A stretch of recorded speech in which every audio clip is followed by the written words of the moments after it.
I thought it was good information. I thought when we started this out, I was a little bit surprised that for a Sunday sermon, people had a really strong reaction to this concept of liberty under God and the biblical foundations of American liberty. And we need to think about this this fashion. There are people that would object to this kind of lesson because they don't want to blend these concepts of looking at American foundations and looking at theology and the Bible, because a lot of people today don't understand the background and history of our own country and understand that the founders were really focused on looking at biblical centered liberty, having a nation with that as its foundation. People would say, don't blend your Christianity with your nationalism. Are you a Christian nationalist? And those things are considered slurs today. And you've seen it on the news, right? That's a bad word. Well, the founding fathers, and going back even earlier than that, you go to the Puritans, were looking for a place where they could have the ability to worship Jesus Christ in the way that they wanted to. If you looked at what had been going on in Europe, Puritans had been persecuted. That's why they fled Europe. So you have all these religious wars going on for decades after decades after decades in Europe.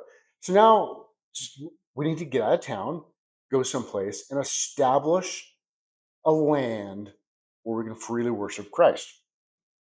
Now, notice I said Christ. Notice that's a little different than how it will mostly be said. When the founding fathers talked about religious freedom, they actually just meant Christianity.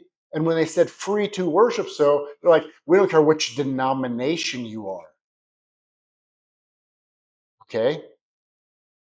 It's gotten broadened and expanded in the modern, more recent world. That's not what they meant. And all you have to do is go to the state constitutions to prove it. And we're going to do that through the course of this. But what's one of the first things America did in terms of other religions, non-Christian religions?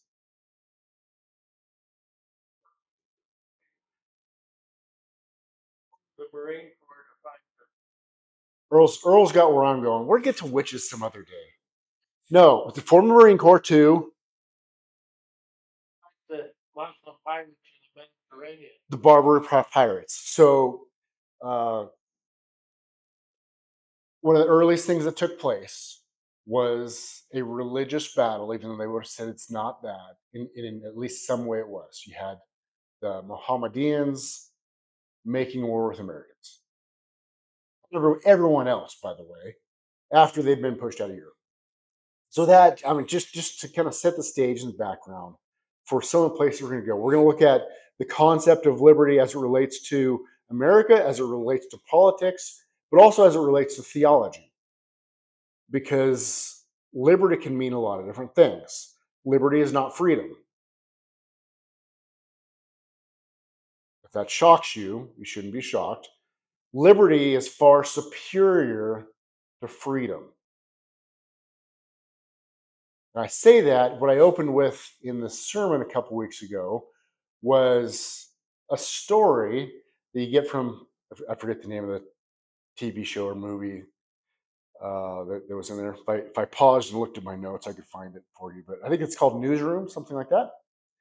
And in that show, there's this scene where a student comes up and gets to ask questions of this entire panel. And within the panel, so the student asks, what makes America the greatest nation in the world? What they're trying to portray was this was some naive, conservative ish student asking an absurd question to all these people that were set forth in front of the room to answer all the questions. And it's this the main character answers essentially what most people are going to say is freedom. And we're going to ask, I'll go to my actual notes. What they say, the audience answers the way most people would: freedom, freedom of speech, opportunity. So the main character, he began listing country after country, and he goes, Canada's free, Japan is free, the United Kingdom is free. He lists off all these places. They're all free. People like to, in social media, use this clip as the means to degrade America.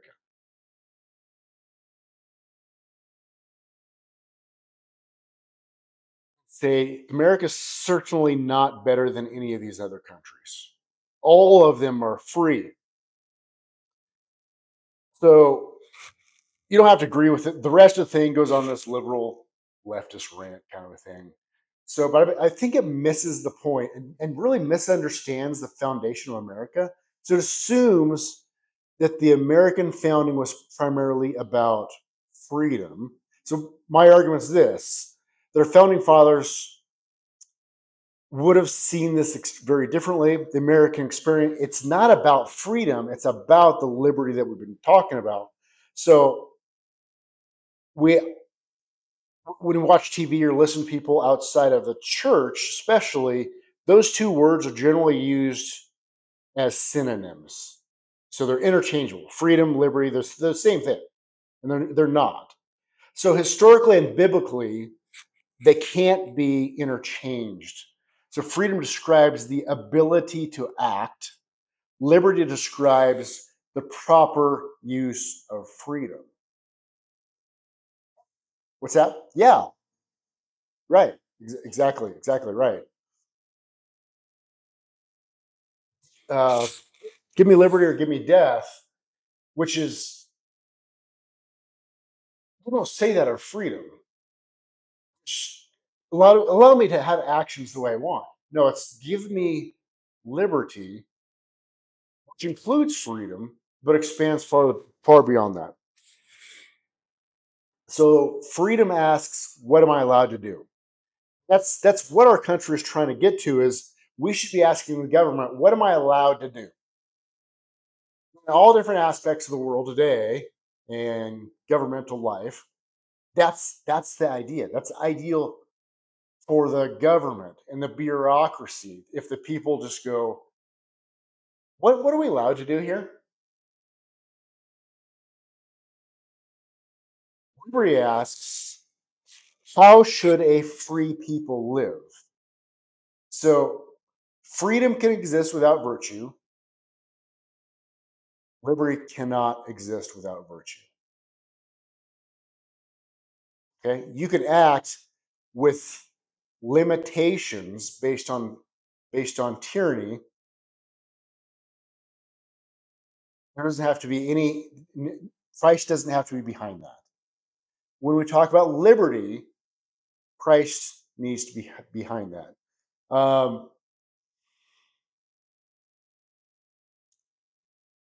Freedom can be used for selfishness. Liberty exists so that people may live responsibly under just authority. Remember, it has to be just authority, just like we've talked about when you get to Romans 13. It talks about the government and its responsibilities to do good, and there are limitations that Paul puts on that government. That it needs to be a righteous government, or you don't submit to it. So there's that distinction explains why the founding fathers spoke constantly about religion, morality, virtue, and the Creator. Yeah, yes. But we'll get to that here shortly. But just just to briefly kind of give you the idea between. So the question is there a difference between virtue and morality? So you can practice morality. It's the same thing as freedom and liberty. You can practice morality and freedom together without any virtue and without being a religious and moral people.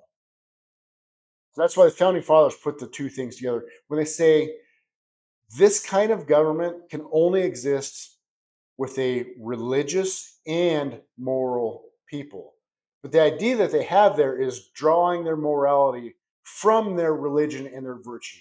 So those two things can almost be interchanged. Their religion, what they really mean is their biblical worldview. So the religion. So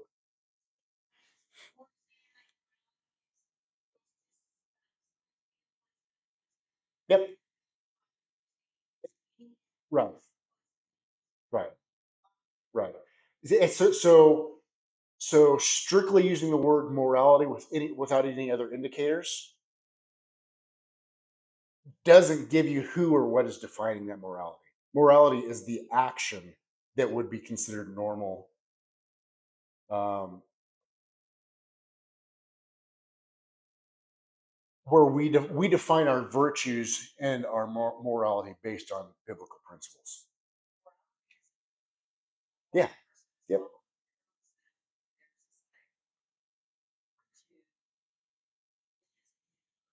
Exactly right. No, exactly right. And that's we can see that we can see the changes in our own country based on the loss of being a religious and moral people. No longer having a foundation to define what is moral and what's not. So John Adams expressed the truth with what I would say is in a very clear fashion. Says our Constitution was made only for a moral and religious people. It is wholly inadequate to the government of any other.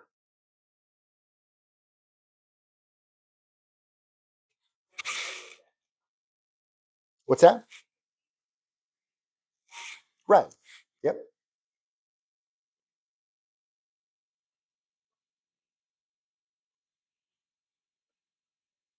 Right. So just think of it this way. What did he not say though? He didn't say our Constitution was made for an educated people, wealthy people, powerful people, moral and religious people, because liberty requires self government before it can produce good government. Okay, self government means we allow someone else to be a representative. That is what the founding fathers did in the establishment of, of our government. Very clear in the theology behind that of self governance that essentially one of the main reasons America came to be was the theology of the day had changed. There was no longer a requirement for individuals based on their religion to go through a human intercessor.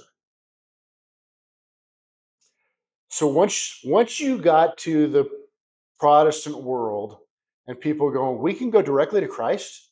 We can pray to the God of the universe ourselves. We don't need a priest or an intercessor or anyone else to get in the way of that. We can do it ourselves. And we are already made kings and priests ourselves. So once you get to that theology, it was just a matter of time before someone goes, why do we need a king? Within the church, we're called to govern ourselves. First Corinthians, as it talks about not going to legal matters among the brethren, among other Christians. Outside of the church, maybe a different thing, but within the church, not suing one another, especially not for petty things. Don't you know that you're going to rule over angels? So once that comes into the mind of people that are now turning back to the Bible, through what you might call, you get the Reformation, then you get this Puritan second Reformation of people really just looking at the Bible in just a plain fashion and applying it to themselves the way it was meant to, rather than through the lens of this organized church. All of a sudden, you have this new worldview of what the world ought to look like, and going, we don't need kings. We want to be governed by the people, and we want a government for the people, and we will willingly hand that ability to govern over until they abuse it, in which case we will remove it from them.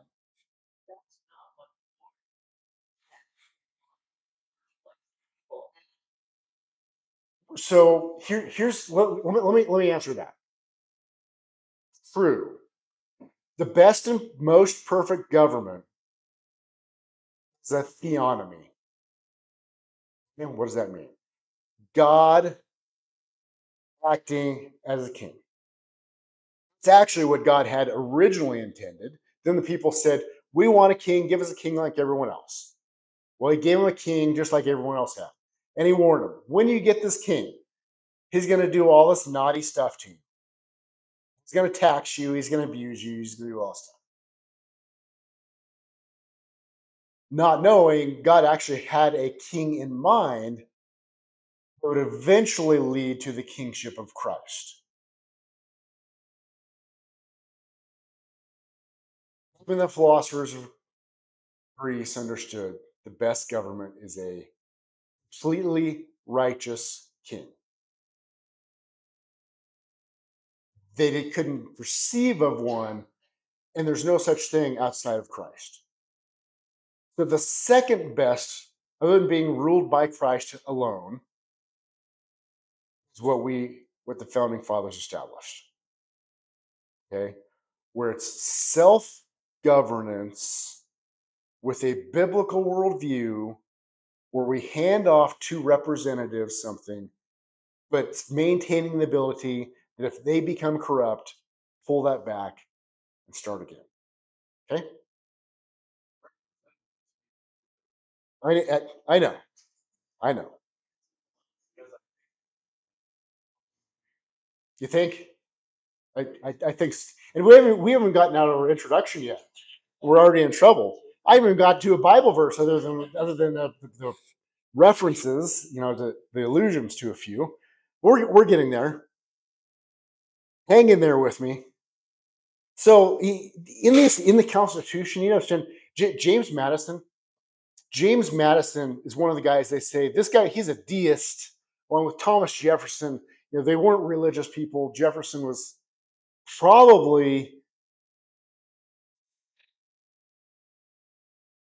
I'm gonna save that. Wait, hang on. I don't want to get too far ahead of myself. Um,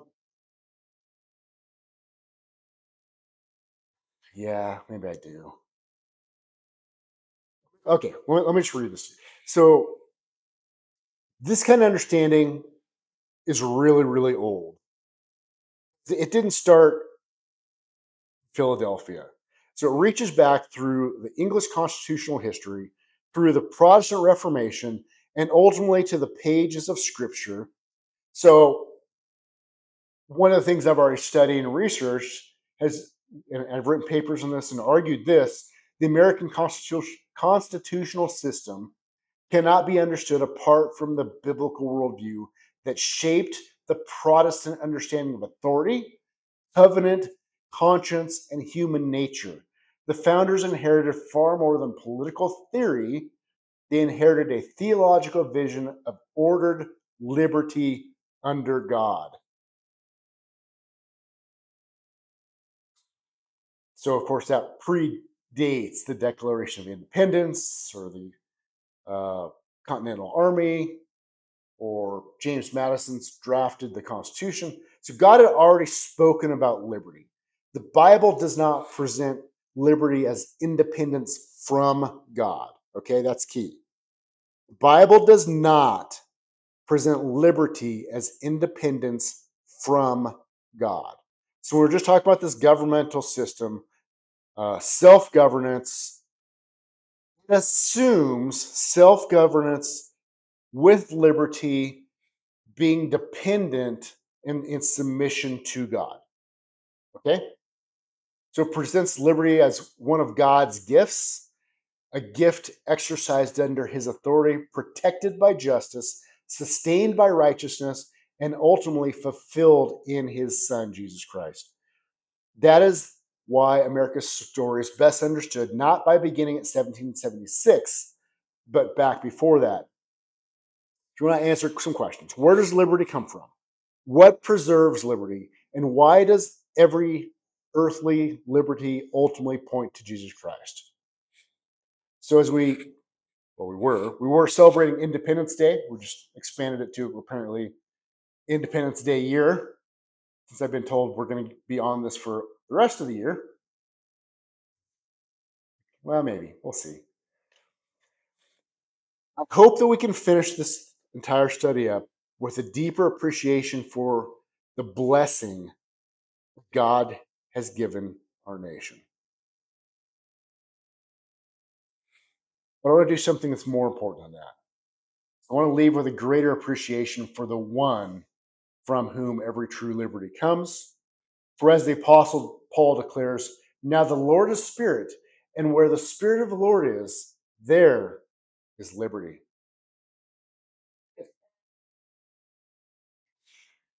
Um, I actually don't have my reference. Look it up yourself. I should know. I don't know. I wrote this 2 weeks ago. Now you're asking me that? I should know. I apologize. I can wait if you want to look it up though.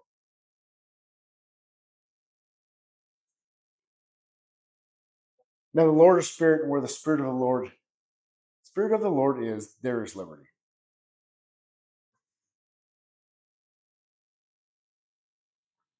Jerry's on it. I'm gonna keep going because so far I'm looking at doing half of what I did last Sunday when I was actually just preaching this. But people don't bother you on Sunday in a regular service. I'm kidding. I'm kidding. What's that? I know because it makes for a much more interesting study when we do. But I don't always remember my references. There you go. 2 Corinthians 3:17. I actually should have remembered that. So what we're going to look at, liberty begins with God. And the text is Leviticus 25:10, which says, "And ye shall consecrate the 15th year and proclaim liberty throughout all the land to all its inhabitants. It shall be a jubilee for you." So we're gonna find an important principle that was established uh, prior to America, but it explains part of what liberty is. We see philosophers include this in what they were thinking about liberty. We see European constitutions have this. We see American Constitution have this. So if we're going to understand America correctly, we must begin somewhere with in that Old Testament era. Uh,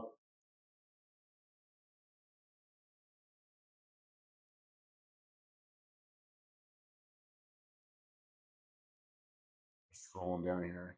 So that first idea of liberty clearly comes from God. So in Leviticus 25, the Lord institutes what Israel knew as the year of Jubilee.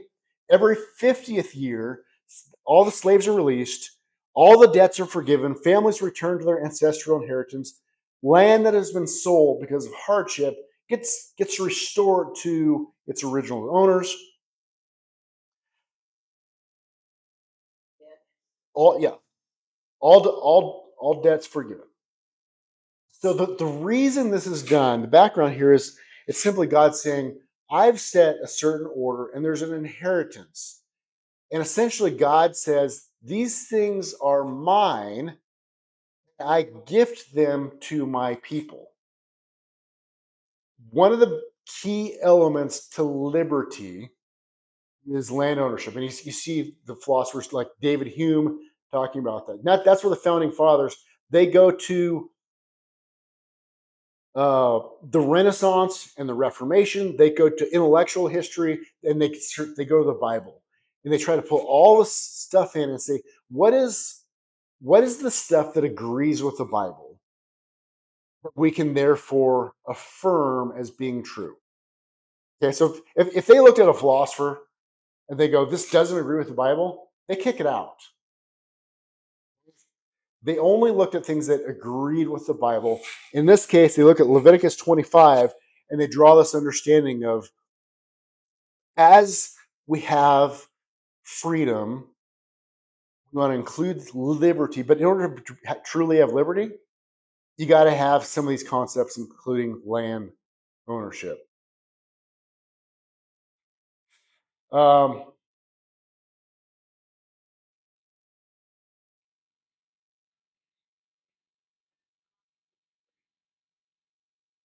True.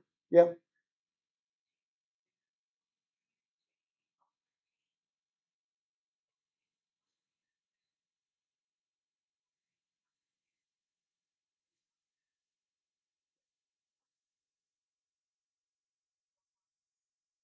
Right. So once you've done that, this is a reminder. This year of Jubilee, it's two things.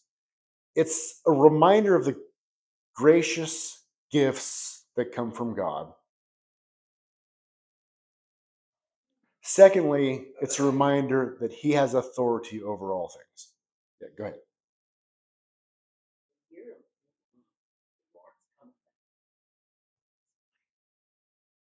So that's actually the third thing that I should have thought to mention as well. It is a foreshadowing of Christ returning and establishing a kingdom. So what's that? Song? I don't know the song. I don't want to sing right now. I only know like two songs. Is it? Okay. Okay. I probably know it. I'm just not thinking of it. So is that a contrast? That idea of year of jubilee, land ownership with the modern world.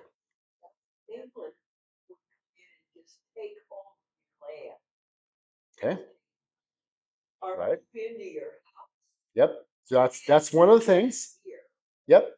So that's one of the things where they start to say this is not okay. What are some other areas though?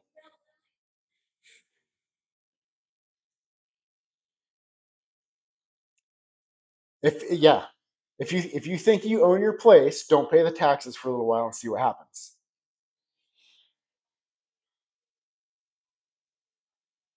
Use the water, using those resources in some way in which you are not free to do. See the difference between freedom and liberty? Liberty would say yes, you can. Freedom would say you better ask if you can. That's the difference between liberty and freedom, and it's very much the biblical concept of liberty. You can ask, and that's another good point. You can ask all you want. The answer might be no, and then you got to decide what you do. Yep. No, great point, Diane. Yes. You do not own your water. You do not really own your land, and to some degrees, um, try planting a house where someone maybe doesn't want it. There's this thing going around social media right now where a man's house is being, it's actually his farm. His farm is being taken away.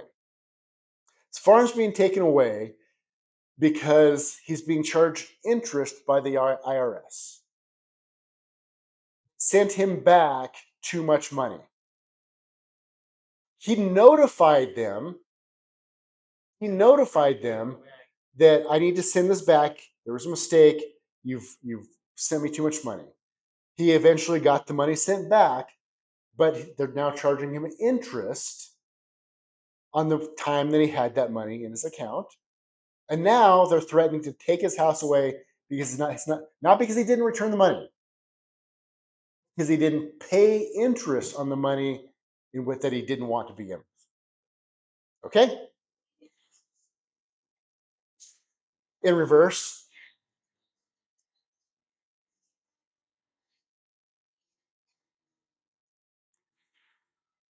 you give that one a whirl.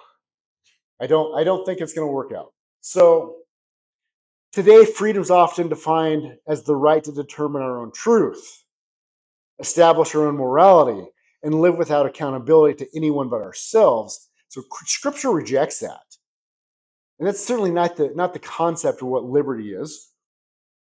The Bible teaches that the freest people in the world are not those who have escaped God's authority. They're those who joyfully live under God's authority. So that's why it's liberty. And that's why liberty is inseparably connected to righteousness and to truth, and to justice, to covenant, which we'll get into, and to obedience. So we get these arguments about obedience to the Lord. Now, the founding fathers, they did understand there's this general concept of grace when an entire people live in that fashion. So they're building that in, knowing that not everyone is going to be a true believer. Does that make sense? They're building a country, not a church. So God never gave Israel liberty that they could ignore. He liberated them so they could worship Him. So that Exodus illustrates this perfectly. God did not simply say to Pharaoh, "Let my people go." He repeatedly declared, "Let my people go that they may serve me." So liberty was never an end in itself. It was the opportunity to fulfill God's purpose. The same understanding influenced the American foundation. So when Thomas Jefferson wrote that men are endowed by their creator with certain unalienable rights, he's not claiming government invents rights. This is a major problem today. And I could show you clip after clip after clip of political leftists coming on to whatever talk show you happen to like right now and mock the idea of rights coming from a creator.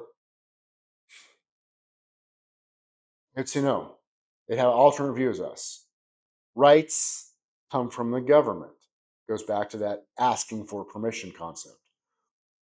These are the things given to us by God. The government, a righteous government, a true Romans 13 government, uh, will do whatever it takes to defend those rights.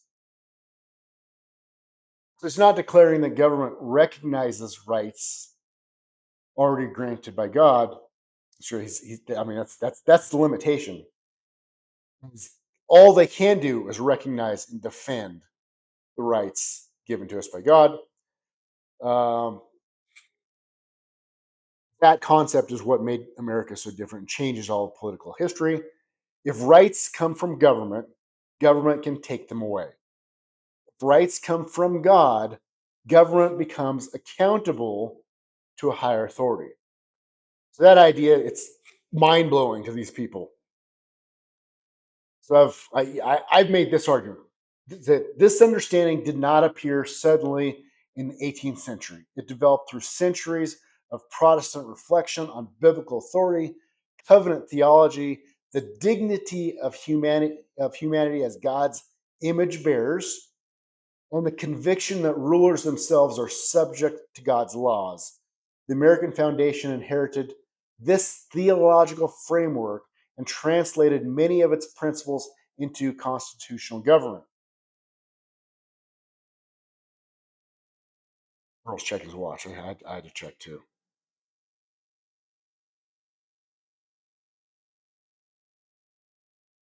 We talked about this one a couple of weeks ago because it is one of the greatest symbols that we have in American history. And it's not one of our documents, although those are amazing.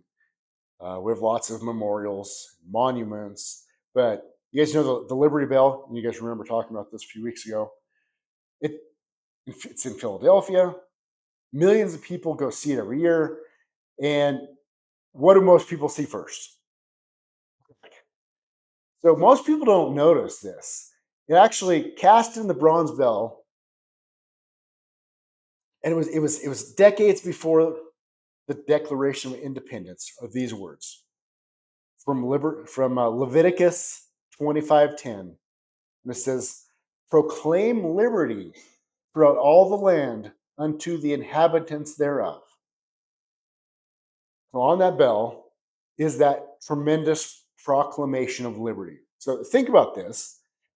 Those were placed there in 1752. It's 24 years before independence was declared. It's before Washington and the commands an army and the Declaration by Jefferson, or any of those things. And the bell didn't invent liberty; it announced the God who does. It's not by accident that's the case. The founding generation consistently interpreted their struggle through the lens of Scripture. So one of the clearest examples comes from this guy named Caesar Rodney. He's a signer of the Declaration of Independence. Writing during the darkest days of the Revolution, Rodney compared the American cause to Israel's deliverance from Egypt.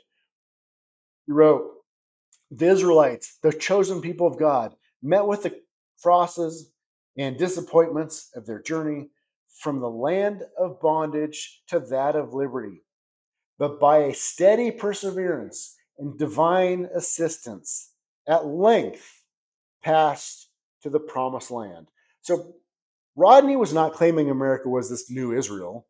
What he's doing is he was recognizing a timeless biblical principle. God is the one who delivers people from bondage. God is the one who grants liberty. God is the one who governs history. Benjamin Franklin expressed the same conviction near the end of his life when he wrote, "I desire with all humanity to acknowledge that I owe the mentioned happiness of my past life to his kind providence." So that's Benjamin Franklin, the great deist, the one that called Convention Constitution, called them to say, "We need to pray," not a deist. And he acknowledged that every good thing that happened in his life was from God's kind providence. So these men, they disagreed about a lot of stuff, and including theological matters, but they agreed on this: providence, not chance, governs nations. Liberty is one of God's greatest gifts. That brings us to a question every generation must answer. If liberty comes from God, what preserves it? History gives a clear answer. Constitutions alone cannot preserve liberty. Courts cannot preserve liberty. Elections cannot preserve liberty. Only a virtuous people can preserve liberty. And that's exactly where Scripture takes us next. Almost nailed it on the time clock here, by the way, to that end of that section. We'll come back next lesson to Psalm 33:12. "Blessed is the nation whose God is the Lord, the people he has chosen as his own inheritance." So with that, let's close in prayer.